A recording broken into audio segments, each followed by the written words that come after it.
You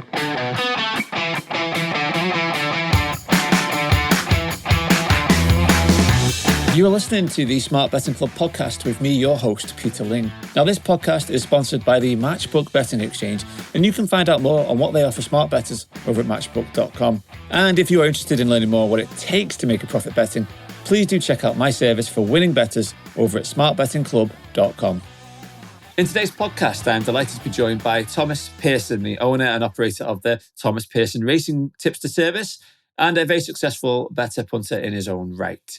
Welcome to the pod, Thomas. How are you? Hey, all right, Pete. Not too bad, thank you. All good for a Wednesday afternoon. Quiet one.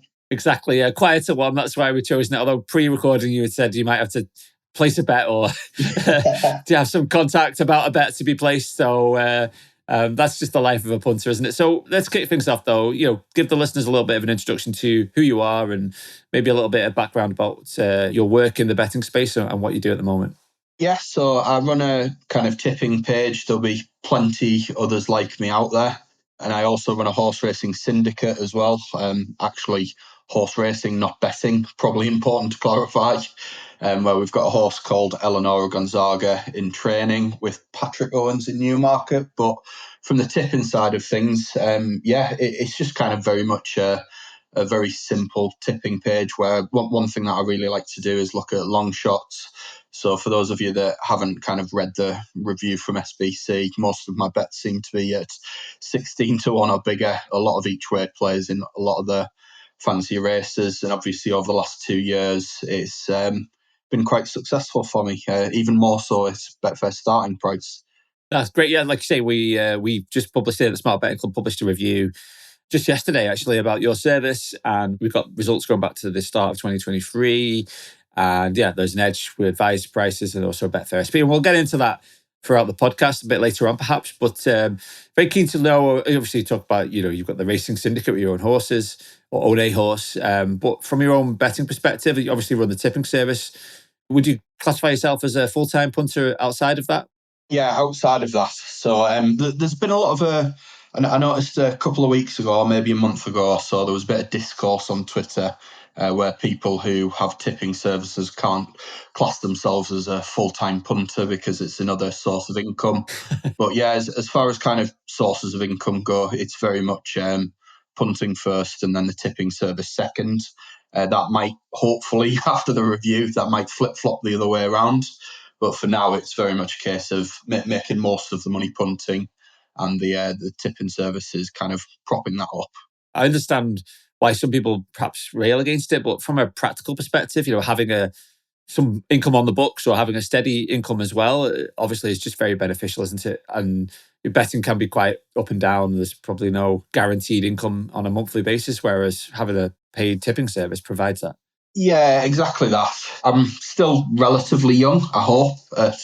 32, 33 tomorrow. And the way things are going with the affordability kind of issues, betting might not last that much longer as well. So I think it's always good to have that kind of, I don't want too long of a blank on my CV as well. So that's very much a thing. Yeah. The additional kind of income. Everyone has losing months as well. You don't really want to get into a bit of a panic when you have a really bad losing month.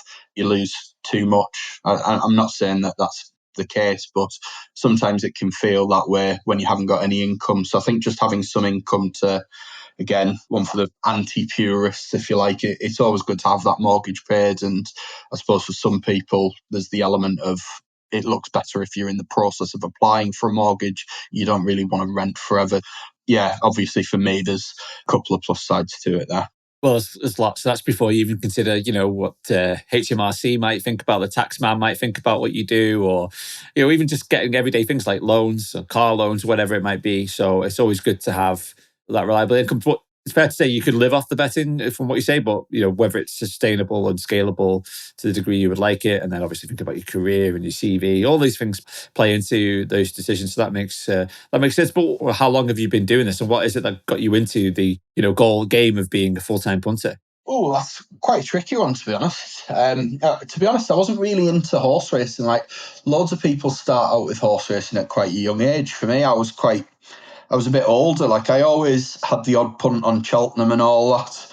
But once I got into a job, turned kind of 21, 22, what I found was that I was betting on horse racing a bit more.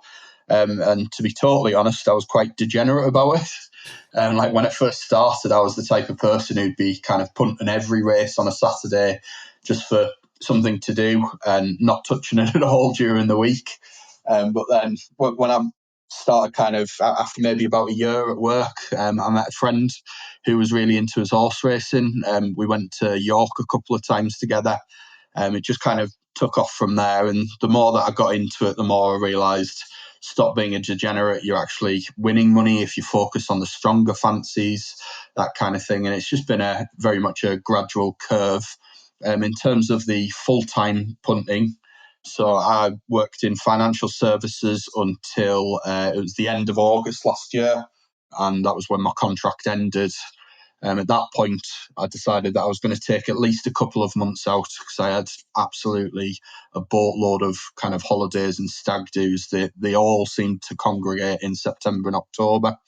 So I thought, I'm going to take a couple of months out, have like the winter, see the family a little bit more, and I'll see how punting can do full time, see if I can make it work from there. And then that continued into the new year because I was doing relatively well. And then I just thought around kind of mid-May type time that I thought, I'm putting a lot of time and effort into the write-ups for the tipping service.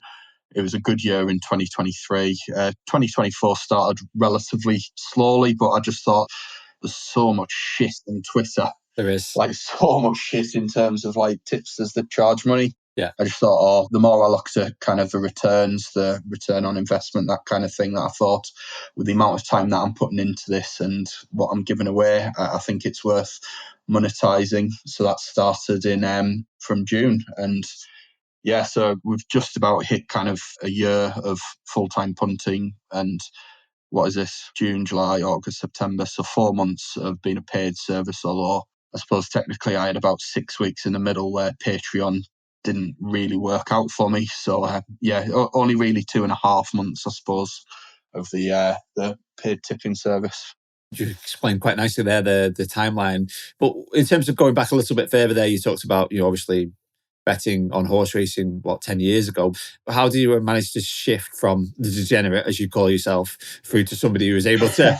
Well, I heard that term a lot, and it's quite common for people to say I was terrible when I first started betting. But what was the process like? How did you change from, being a loser to a winner on betting? I guess it's not an overnight thing, it's just a process. Or was there any particular, eureka moments or something that triggered that change? No, I wouldn't necessarily say that I was a loser when I was a degenerate. That's the thing, that I was kind of staking like so much across a day, but I'd be having more winning days than losing days, and I wasn't tracking the bets or anything, so I can't say with absolute certainty that I was winning. But one thing that I do know is that I wouldn't have kind of continued it if I wasn't, because at that time I was in a contract job and it just kept getting renewed for 6 months at a time, 6 months at a time. So I wouldn't have done anything kind of outlandish to be losing fortunes. I know that my bank balance was definitely increasing. Obviously, some of that was saving. But in terms of kind of going from the, £2.50 a race, £5 a race every Saturday, I think it was just more that I got a bit of an appreciation for racing more. When I first started as a degenerate, I was just kind of betting for the sake of betting more than anything. And I know that sounds very much like an addict tendency to a degree. There probably was. But I started to enjoy racing more, and the more that I started to enjoy it, the more that I thought, hang on, let's see, why don't I start kind of writing about it? Let's see how I can keep records.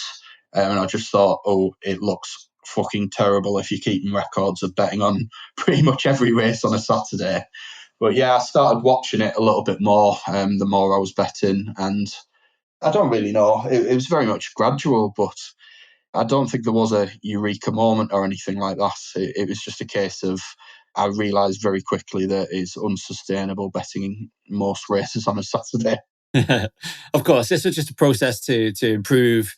And as you took it a bit more seriously, you're able to refine it and make better profits from it by perhaps being more selective. And in terms of you staking, obviously, when you started, you did the full-time punting. At that point, were you staking enough to go, right, yeah, I can make a living off this, or I can live off this for a period? Or did you really at that point have to dramatically increase your stakes? No, so I was and I wasn't. What I realised was at the staking I was while I was still in employment, I thought, oh, this is a good little kind of side income, but to make it pay full time, I need to increase it. Yeah. So I pretty much kind of doubled it, but over a short space of time, if that makes sense. Yeah. So it was just kind of like I started out on figure A, then I doubled it to figure B, and then within another 3 months, I doubled it to figure C. It's still obviously a little bit of a challenge getting on and whatnot, but I think that's where the BSP comes in handy, that I was quite confident with what I was trying to get down with the bookies would be acceptable, and getting the rest down at Betfair SP. I had enough data from kind of what I'd been doing to have a rough idea how much I wanted to make each month from the punting and what I needed to stake to make that work. Obviously, if it had been something unrealistic, like if I needed to put £200 with the bookies on each horse, for example, then that would just be unsustainable because you'd be buying accounts left, right, and centre. It wouldn't last very long. Yeah. Whereas what I'm actually staking, it's just enough to kind of fly under the radar. And obviously, there's that bit more emphasis on the Betfair starting price. Okay. Yeah. So we'll get into that shortly. I just want to ask, is it only horse racing you bet on, or do you bet on other sports as well? I do bet on other sports, but what I would say is that a lot of it isn't my own work. So I'm a Bookie Bashing subscriber, so a lot of the value stuff on there, I won't go into much on that because I think you've probably overdone it. And then there'll be some of my own stuff, just general sports that I enjoy. So there'll be the odd football bet, the odd boxing bet, pool, which I think you're going to touch on later. It's a bit of a rogue one, I know. Yeah. To be honest with you, a lot of those are mainly turnover bets, if anything, and probably bets that don't really harm the account, if that makes sense. That they might look at you a little bit Yeah. more favourably. And in terms of staking, I definitely stake nowhere near enough on the other sports to kind of. It's nowhere near what I do on the horse racing, and that was when I think when you guys first started proofing me, when I first launched the Patreon, I was trying to put up a lot of sports bets. I wanted people to kind of have an insight into the stuff that I was betting on, but I quickly realised that because my staking was so different, it didn't feel right saying kind of 1 point on a horse at 20-1. And then because I was trying to make my stake match, I was having like 0.25 points on somebody at the Euros, for example, Yeah. at around like 10-1. It just didn't make sense. And I didn't really want to kind of combine the stakes and increase the stakes on the sports bet. I wanted people to know that the staking was quite different. And that's why, in the end, I quickly decided that we needed to get rid of that.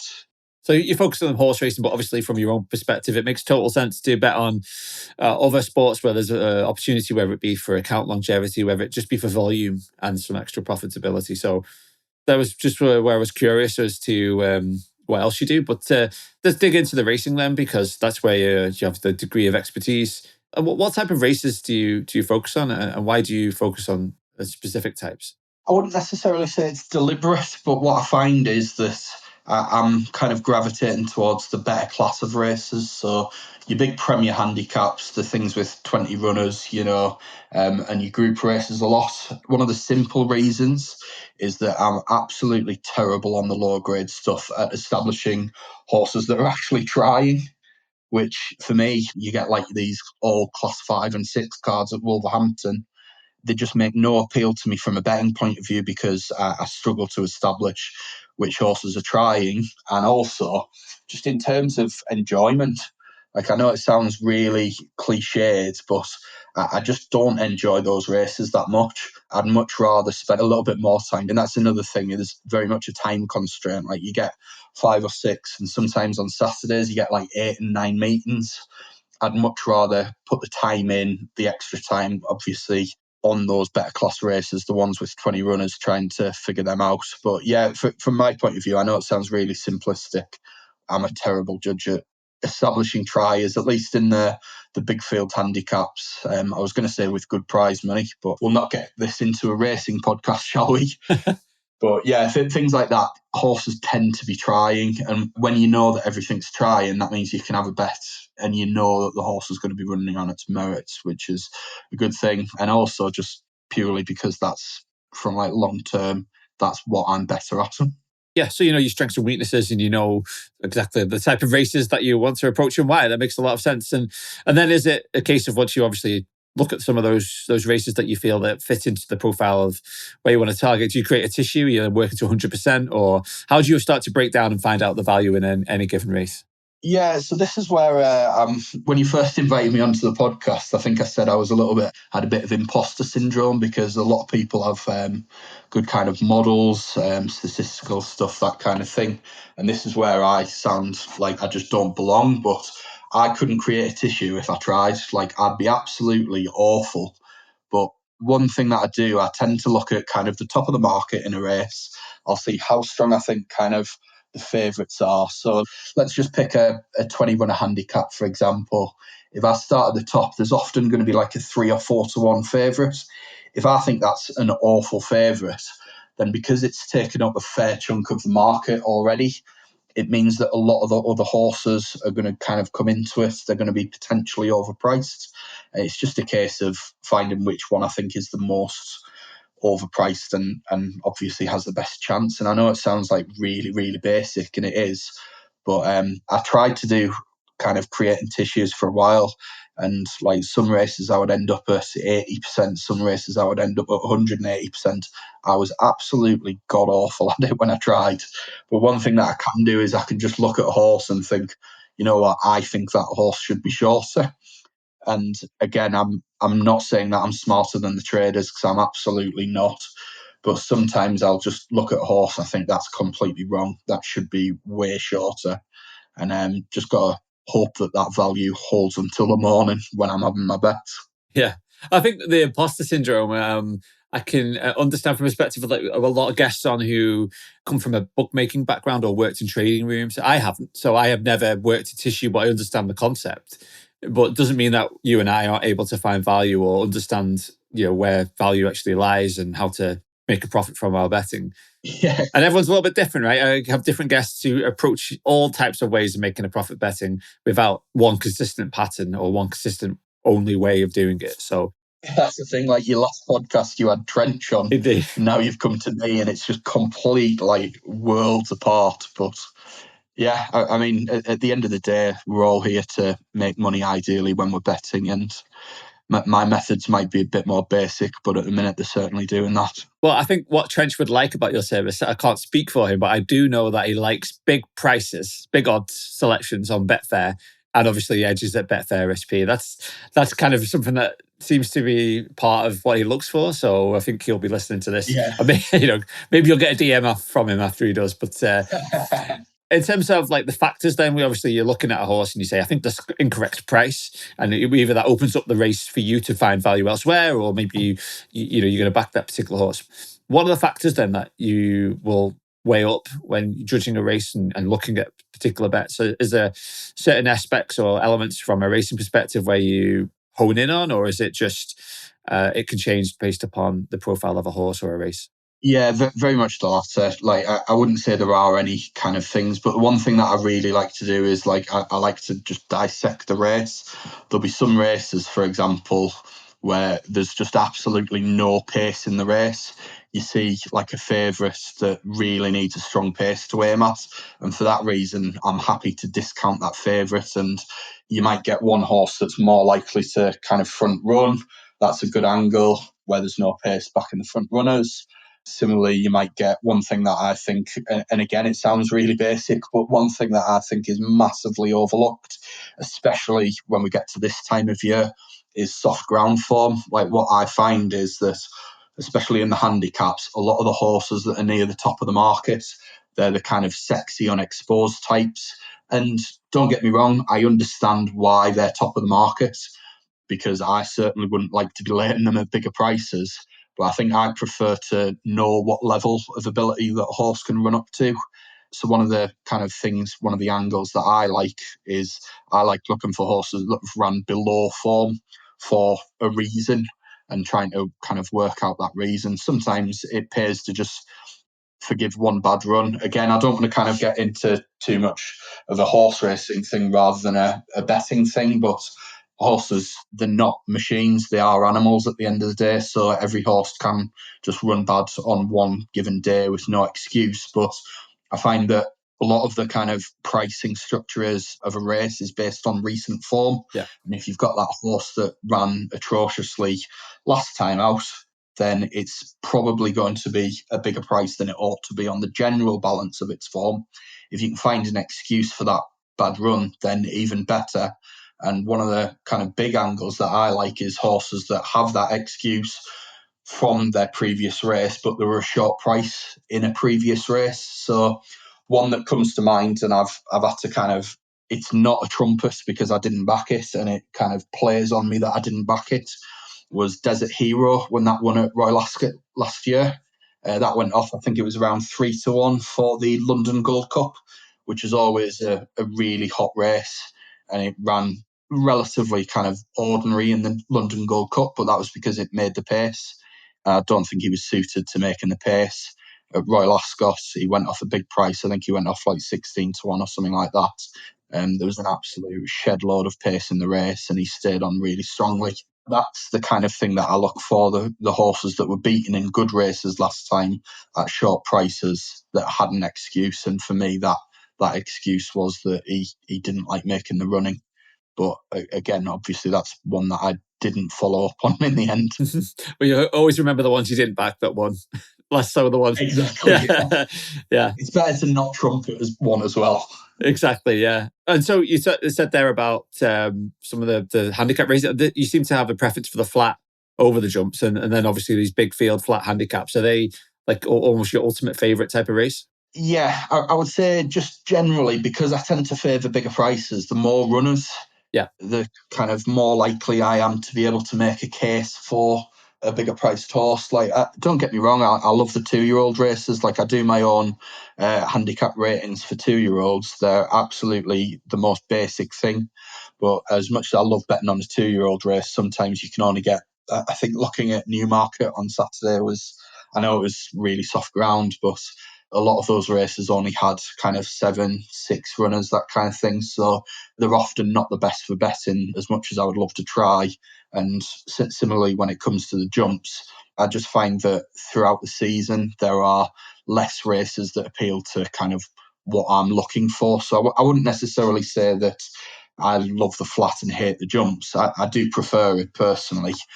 But from a betting point of view, I just think that the flat has a lot more suitable races for my punting style than the jumps do. And that's why a lot of the time over jumps, you'll see my number of bets decreases throughout the season. And it's just purely because I prefer those big kind of Saturday handicaps. But there's a lot less jumps horses and a lot less good jumps horses than there are on the flat. Oh, it makes sense. It reminds me, I think it was Andrew Mount, I had a previous guest who did something similar.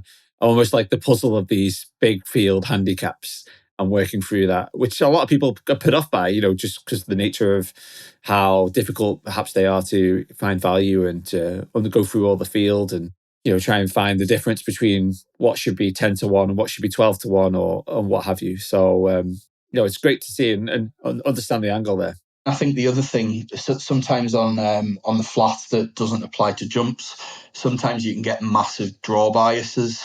Certain tracks have front runner biases, and I'm not saying that they don't apply over jumps, because the draw bias doesn't obviously, but you do get some kind of front running tracks over the jumps. But I find that it can be really kind of profitable to understand where the pace is in a race, what kind of draws are going to be favours. And like the Cambridgeshire at the weekend, that was a really good example, because everyone was looking at, you want to be drawn high.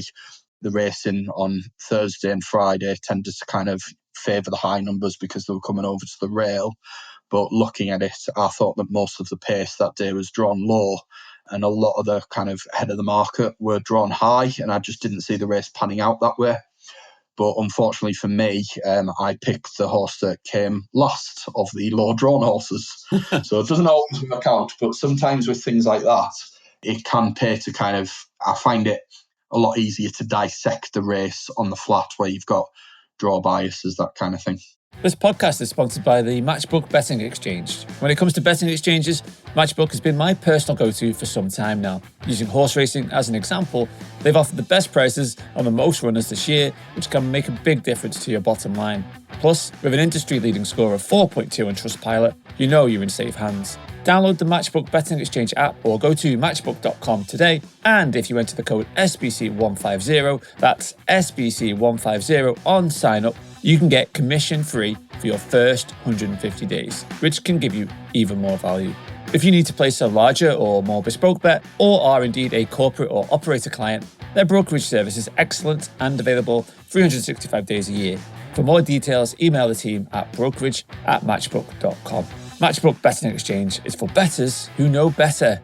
Let's circle onto your tipping service then. First off, though, I think it began in 2023 under its current guise. Prior to that, you dove in a little bit and did some bits and pieces because there was some stuff on X/Twitter talking about that. It's probably worth just clarifying. But from 2023, you've taken it extremely seriously and done it in the same manner of which we've reviewed in terms of your service.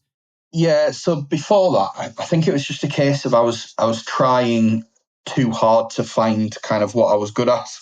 And I'll be honest, as I said in the kind of tweet thread when it was first raised, I just didn't handle losses that well. And what I was doing was I was trying to kind of change rather than trust in the process.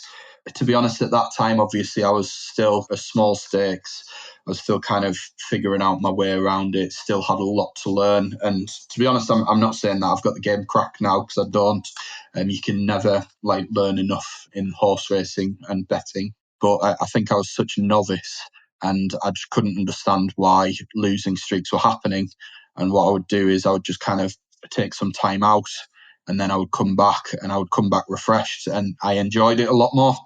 But obviously, I appreciate the optics that kind of taking a break once or twice a season doesn't really look that good. But I think the one thing that I really learned was how to handle losing streaks. And it just kind of gave me that more confidence to stick with the process that I was doing, which was long shot. You've covered kind of the drawdowns as part of the service review. There was a drawdown of 77 points. And obviously stuff like that is really, really hard to take. But it's just a case of getting the mentality right. And I think eventually I just kind of cracked it. And I don't really want to get too much into my personal life, but 2022, while I was kind of going through the courses, I was also going through a house purchase, and NatWest, absolutely fuck NatWest. And what they did was they blocked all of my bank accounts, money laundering kind of suspicions, basically because of my punting. Yeah. That led to my house kind of nearly falling through. Wow. Because it came just at completion, and that just proper, it fucked me mentally. And I think from there, I realised that, you know what, bad streaks in betting, they're not that bad. There's certainly better things to it. And 2022, at that time, I wasn't really taking the betting all that seriously because I was trying out a few things in the background. And to be honest, I'm kind of glad it all happened because it's led me to where I am. I know it sounds like a really kind of, we're getting into one of those podcasts, the inspirational, this was the journey to where you are and all that kind of bullshit. But yeah, I think it just made me realise that, you know what, I'm pretty good at what I do. I'm basic. That is what I do. I don't dive too much into sectionals. I don't dive too much into systems. I've tried and I've failed at that, but this is what I'm good at. Let's just give this a crack, see how it goes over a long-term period. And obviously, once we got to the end of 2023 and the results were good, that just kind of gave me the confidence. And there were times during 2023 where I could have had an absolute meltdown.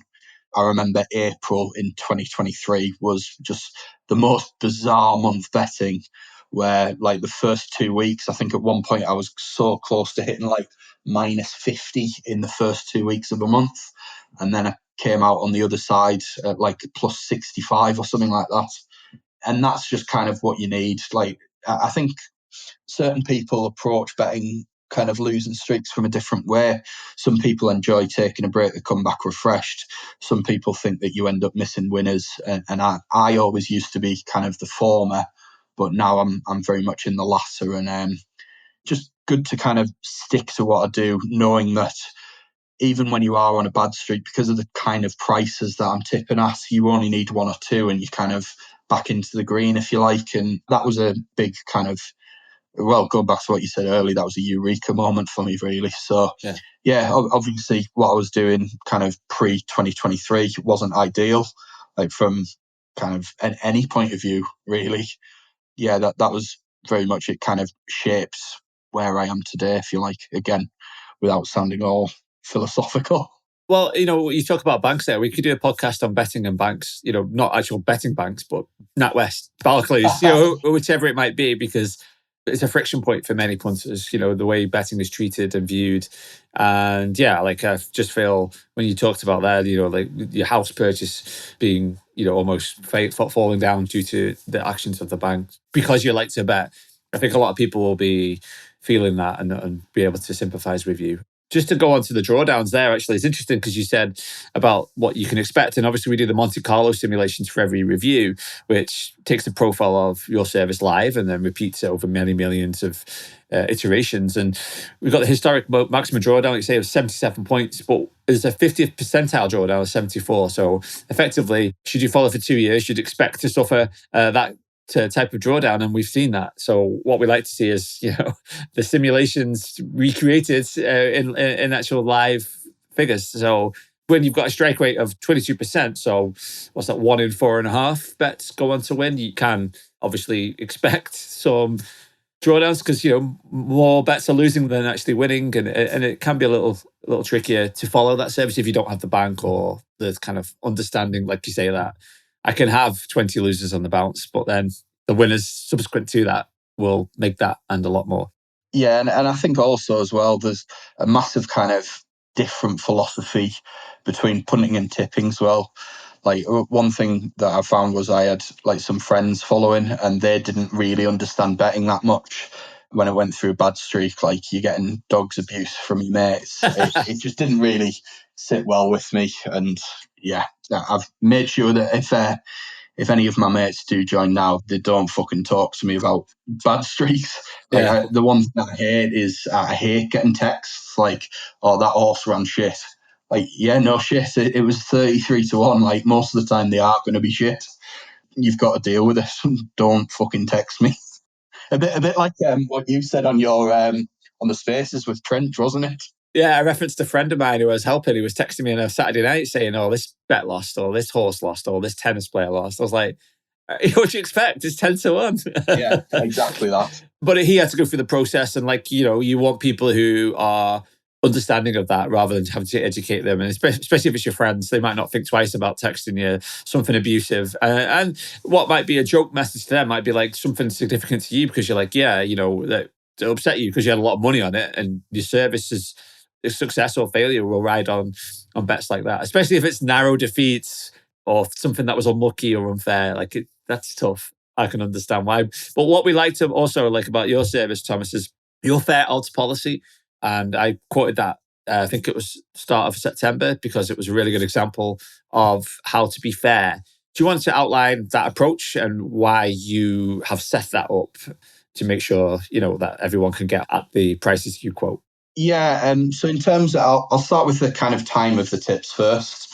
The time of kind of 10:15. I know this month I've had to do a couple more at 10, but the reason that I like to do it from 10 onwards is that, number one, all bookies that pay best odds are best odds from 10 a.m., which is handy for those of you with accounts. And right through kind of 2023, for me personally, the main bookie that I found myself using was Virgin Bet, because that was an account in my own name. They were letting me have decent stakes on. I might have had a marked account, or it might have had something to do with the fact that for the first 3 months that I used them, I lost about $3,000 with them.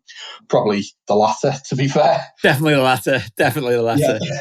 But that was kind of big for me because I liked using them at the time. But also when I first started, obviously I was still working. And the way that my day tended to work was I would be busy between 9 and 10. I would have my team meeting 10 till 15:15. And so that was a good time to get the tips out straight after the meeting. But I also think that it's a good time for me personally, particularly I wouldn't say that I don't tip during midweek because that would be wrong. But most of my bets tend to be Saturday and Sunday. It's nice to get them out kind of. I've thought about wanting to do later tips, but a lot of the time people have things to do on a weekend. They want to get out and kind of do them. So I think it's better to do it mid-morning than closer to the off for a tipping service, as much as I would love to do it kind of closer to the off. You've also got the additional value to factor in. So that was in terms of the tip times, and obviously the fact that nobody should be tipping overnight because the market, you just can't get on. In terms of why I record to kind of the fair odds policy, again, when I first started it, to be honest, I kind of expected that best odds guaranteed was going to be gone largely by now. Obviously, Sky Bet, they got rid of it for the extra place races and the cashback offers. Then William Hill cut it for some accounts. Betfair got rid of it. When I first started, like, kind of this iteration of the service in 2023, I thought, give it a year and best odds, it isn't going to be a thing anymore. So I thought it would be good to record to that. And in terms of why did I pick 4, I think 4 is kind of a reasonable number for firms that a lot of people will have. So, I mean, I've not got too many accounts myself, and sometimes I have to send texts to get people to get me on with certain firms. And I think a lot of people are going to be in a similar boat where they'll have kind of 4 or 5 accounts, but they won't have the full, I think, is it 12? I forgot how many bookies I consider when I'm quoting to. I'm pretty sure it's 12. But I think 4 is a nice number where realistically you should have at least one of the 4 if you are looking to follow me.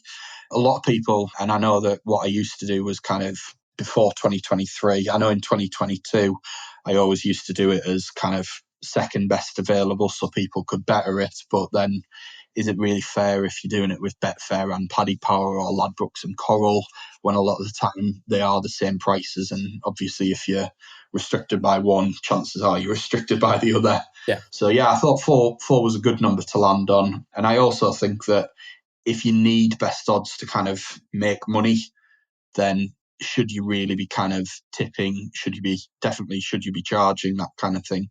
So yeah, it was a little bit of a challenge for me as well, to make sure that my results were quite good. But I just want people to know that they can kind of get on and get the prices. And if you end up like recording to top price with best odds guaranteed, one thing that I would say is that a tipster's record, if you're following them, you should always be able to better them. If you're getting kind of lower, then you need to be looking at realistically, like, should you be following them? Like a lot of golf tipsters, I know, again, golf came up a lot on the podcast with Trench or the Spaces, whatever it was. A lot of golf tipsters will record to their top price or top place terms, etc. You know that you're never, ever going to be able to better them. So then it comes, right, well, what percentage am I losing? And a lot of the time you actually have to pay to find that information out if they're a paid service. Whereas with mine, obviously it was free in 2023 and for the first part of 2024. But I just kind of like knowing that, right, this is the basic, this is what you should be able to achieve at a minimum. Is that good enough to pay for? Yes. Okay. Brilliant. Actually, you can do better. And that's why I've got kind of the multi, like I record to various different things. So there's the 4 price fair, no best odds, but I also record to whatever bookie I would suggest taking the prices with. And obviously there's a big difference there. So just looking at what I've got so far on my spreadsheet. So you've got 93.27 at the minute. But if you've got all of the bookies, which again, I know nobody will have, but if you do and take those prices that I advise, then you'd be 222 points off. And realistically, if you've got a nice set of accounts, you should be kind of somewhere in the middle there. So somewhere around the 160 points, which again looks a lot better, doesn't it? But yeah, I think I'm happy with kind of 10%, or well, 11.5% as it is, knowing that a vast majority of people will be able to get better. That's eloquently put, and you summarised the issues that so many people face when using betting services on sports like horse racing and also golf sometimes. And others where people are taking top of the market prices, which you realistically can't get on or can't get on in a sustainable manner. So just really like how you explain that and the thought process behind the fair policy, and that you can actually beat it, because like you say, often that's the top price the tipster quotes because they want to look as good as possible. And I've seen this so mmany times, I've seen tipsters, well, we reviewed one in August, really, that was putting up, I think they had, it ended up getting a bad run. They ended up, 6% or something? And then we looked at what you realistically could get, and it was actually making a loss. So sometimes the difference can be so substantial that it tips a profitable service into a loss-making one, just because of their favourable odds policy. But alongside the edge with bookmakers, you also have an edge at Betfair SP. I think we looked at, is it 23% at the moment? Because you've had a stellar September, 23% ROI. Do you know what the figures are? I don't actually, so I don't really keep a rolling figure of it. I just kind of check it generally every couple of months or so. So we'll go with that. Obviously, there's two different kind of BSP aspects, because there's recording to BSP with what I advise. So if I advise 1 point each way, then that would be 1 point win and 1 point at however many places I advise. But there's quite a few people follow me for the just 1 point win BSP everything aspects, and it's actually that's the most profitable in terms of ROI, which is a little bit mad. But I suppose again, when you're looking at the prices that I tend to play, it's maybe not that much of a surprise. There's obviously questions about my staking to be raised there, and that's something that is touched upon in the review itself. Yeah, obviously the edge is much more beneficial at BSP, but I suppose what you've got to factor in there is that if you get something, let's just say that I tip something at it's 14 to 1 with Bet365. So this is just an example. In fact, let's take one winner from last week. Pisner, that was tipped at. There was 12 to 1 available with Bet365, but the general price was 11s.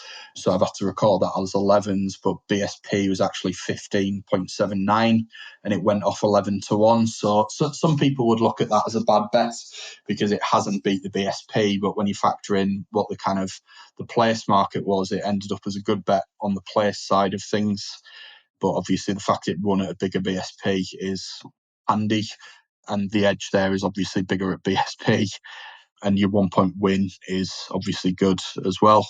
No, I was going to say it's difficult as well because you're betting, your biggest edge comes at bigger prices. So looking at your BSP record, you've got a great record over 16. I think that's a really good record over 16 to 1. And these bets are generally not supported in the market because they're such a price. And so you don't have a lot of people betting at BSP on them. So often we find from our analysis across the board, when it comes to bigger odds, like BSP is the angle on services like yours, which have that focus. Now, you'd be looking at taking earlier market prices on Betfair if you were at the front end of the market in comparison. So it's always a challenge as well because you obviously know your edges, but also if you're trying to tip up bets, are people going to want to max stake something that's 25 to 1?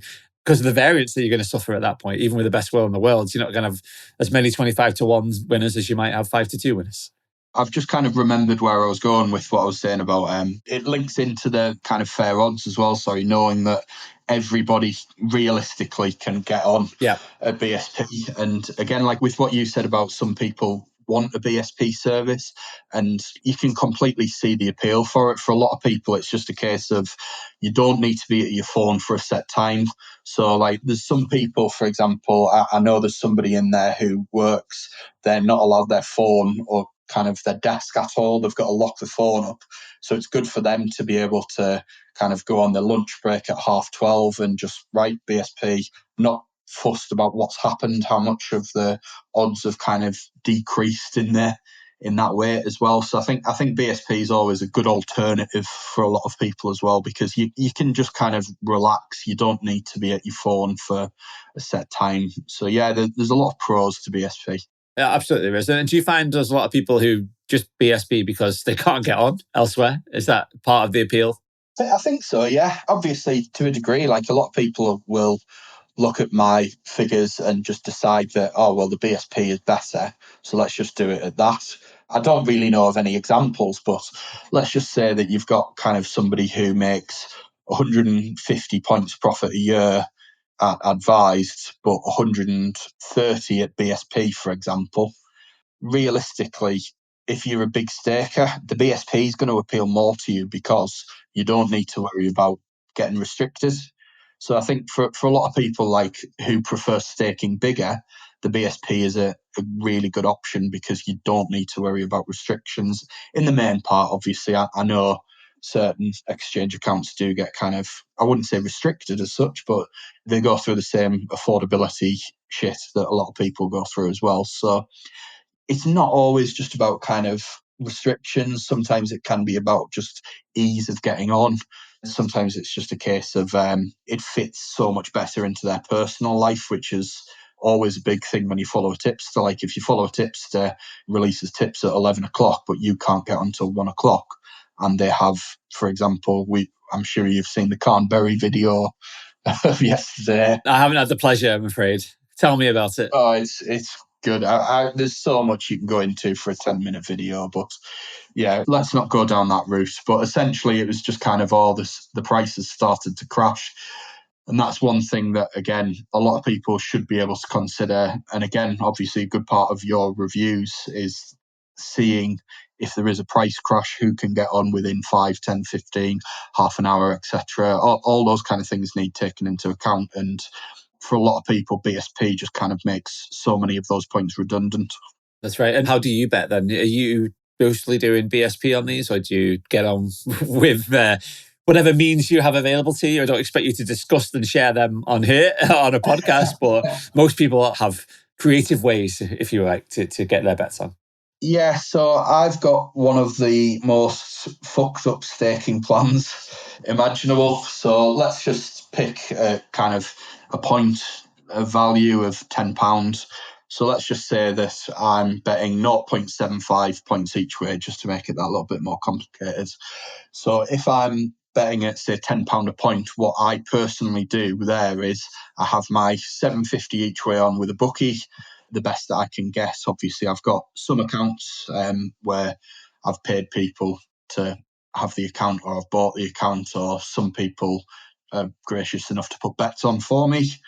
And that's as much detail as I'll go into there. Yep. I'll have, say, £7.50 each way with the books. I'll have £7.50 win BSP and then £7.50 place BSP. And what I've started doing since June, so I think it was around kind of March or maybe February time, one of my followers pointed me in the direction of my 1 point win BSP. So one thing that I should probably say is the 2023 and some of the 2024 results where I've got the 1 point win BSP results, they've been backfitted. I wasn't doing it myself at that time, but obviously it's easy enough to work out from the BSP because you just take off 1 and times it by 0.98, and that gives you your result for a 1 point win with the commission included.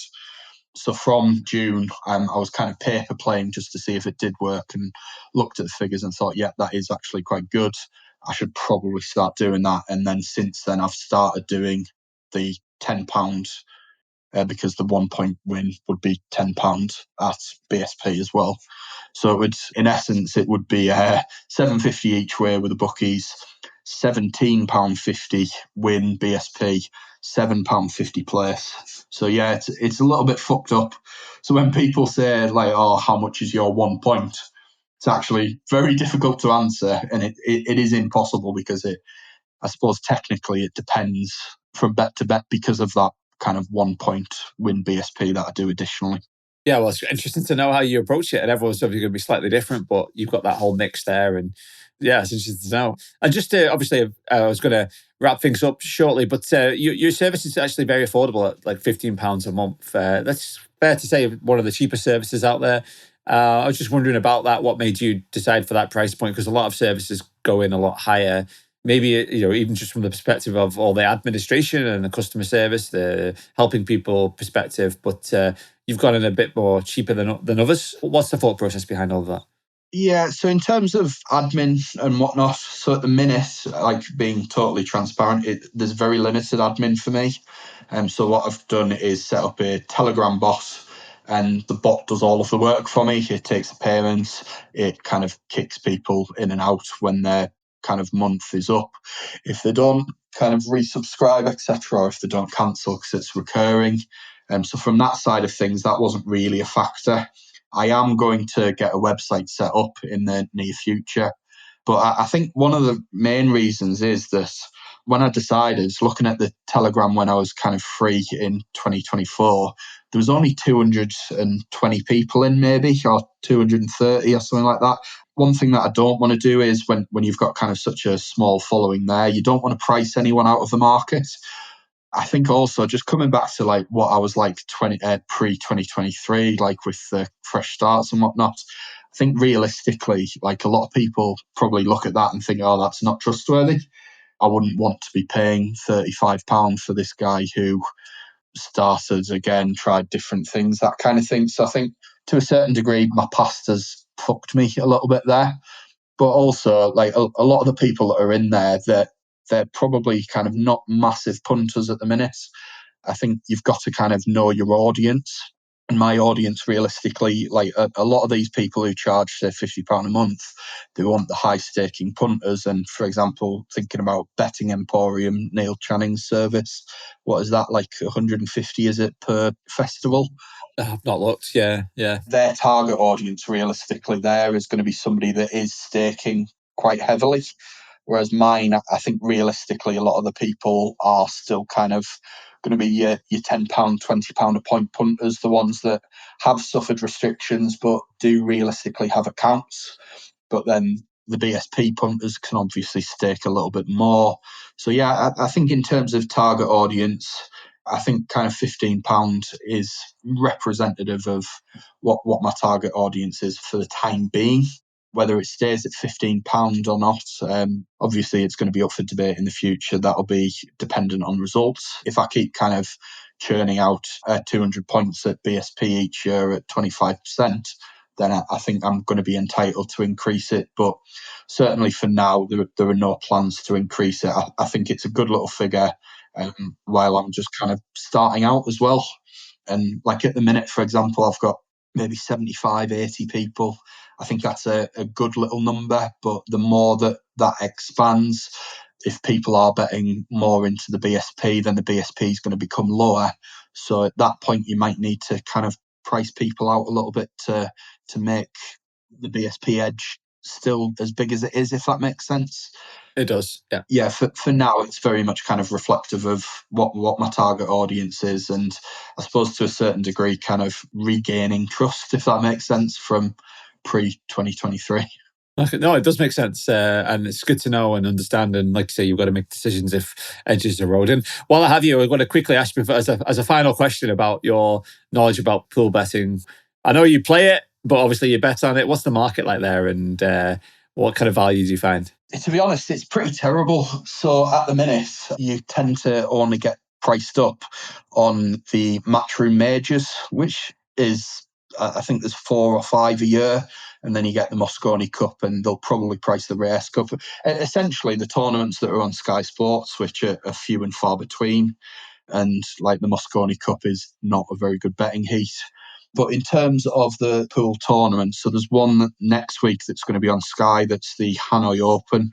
I'm hoping they price it up, but they didn't last year. But pool to me it's in my top 3 of sports that I follow, with horse racing and football. And in terms of the markets, like what I've found is the markets are just so inept in that they have these, essentially, the players are priced on old reputations rather than what they've actually done recently, which means that if you can kind of cotton on to a young improving player quite quickly, then you can get a lot of value. That I suppose the only issue is I suppose it's very similar to darts when you look at the player championships. Like you see however many tournaments there are there a week, and if somebody makes the semi-finals on Tuesday and they're 150 to 1, you don't get paid on that. And then the double kick in the bollocks is that when it returns on the Wednesday, they're cut into about 80 to 1. There's a lot of luck to it, and I do hope that with Matchroom taking a bit of a firmer grip on it, I'm hoping there's going to be a lot more events that are going to be on Sky, and a lot more will get priced up as a result. Yeah, like I was absolutely loving life during the World Championships, because I was so sports washed during the Saudi World Championships. But it was great because usually what happens with the tournaments is they get to Sky. Sky only show the last 16 onwards. And so they would offer pre-tournament prices, but then you'd get nothing until the last 16, in which case the better players tend to take it up. There isn't as much value in the singles markets. Whereas during the World Championships, they were showing every single day, like qualifying, and some of the pricing on it was just fucking mad. they were so wrong on some of the players because they were using these outdated ranking kind of things. But they don't take very big bets. I think, to be fair, Sky Bet and Ladbrokes, they will stand to lay. I think Sky Bet was around 1,500. Ladbrokes were happy to lay me to win about 2,000 on their bets. So, yeah, they were quite good. Bet365, though, were pathetic. But it's something that I would love to kind of incorporate into the service because it's so niche. But again, it's something like I love backing kind of, it seems weird, but in a 2-horse race, like some of the matches, they can just have the player rankings like completely wrong and don't factor in how good the players are. Like a really good example was in the the European Open. In the qualifying, there was a guy called Joshua Filler who's brilliant. Like he's one of the best players in the world, one of the pre-tournament favourites. But in the actual qualification for the main tournament, he got absolutely spanked by a Turkish fella called Mustafa Alnar. And at one point, Alnar was 8-0 up in a race to 9, and I think he ended up winning 9-3. And they met again in the last 16. The odds were, it was like 1-5 Filler, 7-2 Alnar. They were the opening prices. Did you not see the fact that he absolutely battered him literally 2 days ago? Things like that. You just see it and it's just mad. And like any normal tournament, like I would say, 1-5 Filler, 7-2 Alnar is fine. But like when you watch that match, like there was no way that Alnar was a 7-2 shot. But yeah, that is a trumpet because I did back that. There you go. We end with a trumpet. No, and I think I would just, as you talk there, what they need to do is they need to get it in alley pally and they need to get people drinking in fancy dress, a bit like the darts, because actually the darts markets are really quite good these days, especially on the televised events. And obviously there's a lot more televised, and we're approaching dart season, aren't we, as we get towards Christmas as well. So hopefully, because it's Matchroom, they do. Like Matchroom, they've already made it so much kind of bigger just in the few years. Like pre-COVID, I had no real interest in it, no idea what was going on. I'd heard of Efren Reyes and Earl Strickland, and that was about it. And now, like, I'm completely hooked, and a large part is that Matchroom have promoted it very well, and I promise I'm not being paid to say this. Well, let's not get into that, but with Matchroom, but no, but it's true. You know, they have the ability to do an improved pool as they've done with other sports as well. So it'd be interesting to see if pool starts to catch on with the with betting consciousness, if you like, and some more markets and more people looking into it. So maybe you're the first one there, Thomas. You're the person that's going to bring it in and expose it to a wider betting audience. So, but thank you so much for talking today about not just pool, but obviously your racing expertise, your background, and really interesting to talk to you and to understand more about what you do. And for those people listening interested in finding out more, how can they? Just you don't have a website, but you obviously are busy on X, what used to be known as Twitter, and you're on Telegram. How can people find out more? Yeah, so generally I have kind of an open DM policy. If anybody wants to ask anything, then feel free to message me. My Twitter is Pearson's Picks, or if you want to message me directly on Telegram, my @ is tpearson0310. Any questions, just give me a shout. But in terms of kind of how to sign up, or if you want to have a kind of peruse over the profit and loss, I keep all that very public as well. I'm just trying to think where the profit and loss is. I know the bot link to sign up is my pinned tweet on X, Twitter. It's Twitter. No, I'm not calling it X. Fuck that. I think my profit and loss might be in one of the replies to the pinned tweet as well. If not, there's a link to my old Telegram that was free. And the pinned kind of message on that Telegram has the profit and loss in there. So again, if anybody kind of wants to peruse it before signing up to have a look at everything, it's all legitimate. Of course, you should trust the SBC review that it is. Oh, there you go. I was going to say, if you're not sure, go check out our review. We did a deep dive into it and we examined a lot. And we'll continue to report back because, we're looking at your data, we're trying to build more data, as we all do with every tipster, and we report back. But we like what we see so far. And there's some of the key metrics, whether it be fair odds, there's exchange edge, there's a well-run service. And, the key things is that you can make a good profit beyond the cost of using it. And there's a lot of information there that can give you an edge. So, Thomas, I wish you all the best with your racing service, maybe a future pool service, whatever may transpire. And thanks for your time today. Cheers.